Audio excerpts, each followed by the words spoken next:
प्रमुख अखिलेश यादव ने हरदोई में सरदार वल्लभ भाई पटेल की मूर्ति का लोकार्पण किया। आपको बता दें, इसके बाद एक जनसभा को संबोधित करते हुए उन्होंने मोदी और योगी सरकार पर जमकर निशाना भी साधा। उन्होंने कहा कि हमारे बनाए एक्सप्रेसवे पर सुखोई और मिराज जैसे लड़ाकू विमान उतरे थे, जबकि भाजपा सरकार ने केवल 2 काम किए हैं। पहला, नाम बदलना और दूसरा, शौचालय बनवाना। अखिलेश ने योगी सरकार पर हमला बोलते हुए कहा कि 4.5 साल बाद मुख्यमंत्री बोल रहे हैं कि हम लैपटॉप देंगे, स्मार्टफोन देंगे, लेकिन नौजवान और गांव के लोग जानते हैं कि इन्होंने संकल्प पत्र में किए वादे को पूरा नहीं किया है। अखिलेश ने तंज कसते हुए कहा कि भाजपा के पास अपना काम दिखाने को नहीं है, वह केवल समाजवादी पार्टी के लिए कामों का लोकार्पण करती है।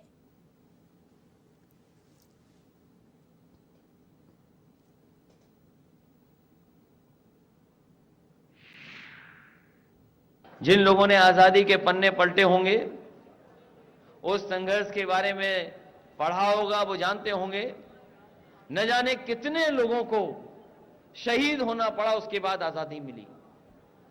और जितने भी हमारे आजादी के नेता थे, उनका एक ही सपना था कि भारत खुशहाली और तरक्की के रास्ते पर जाए। भारत देश जो आजाद हो रहा है, जिस तरीके से दुनिया में देश और आगे बढ़ गए हैं, उसी तरीके से भारत देश भी आगे बढ़ता हुआ दिखाई दे। जो सपना देखा था, अगर हम आज आकलन करें दुनिया के सामने, तो वो हमारा आपका सपना पूरा नहीं हुआ है।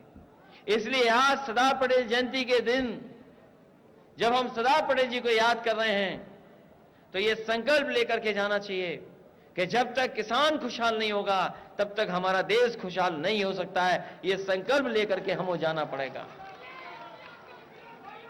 आज अगर कोई हमारी अर्थव्यवस्था को संभालना है, अगर कोई हमारी अर्थव्यवस्था को संभाल रहा है, तो वो हमारे किसान संभाल रहे हैं।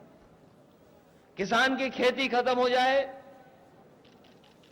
किसान खेती ना करे, तो हमारी अर्थव्यवस्था कहीं बचेगी नहीं।